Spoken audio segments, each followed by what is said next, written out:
मुफ्ती आज़म पाकिस्तान हज़रत मुफ्ती मोहम्मद शफ़ी रहमतुल्लाह अलैह, उनकी एक साहबजादी को दांतों की तकलीफ़ हो गई और उन्हें दर्द की वजह से अपने कई दांत जो हैं वो निकलवाने पड़े।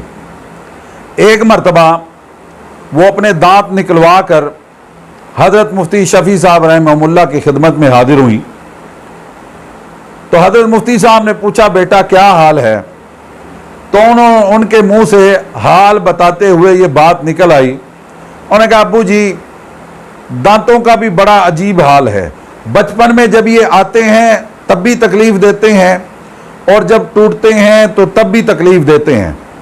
मुफ्ती शफ़ी साहब रहमहुल्लाह ने जब ये बात सुनी तो मुस्कुरा के फरमाया, बेटा अफसोस की बात है कि तुम्हें दांतों के आने पे तकलीफ़ का एहसास है, दांतों के जाने पर तकलीफ़ का एहसास है, लेकिन इस दौरान जो साल हा साल इस खुदाई मशीन से तुमने काम लिया है उस पर तुम्हें शुक्र नहीं है।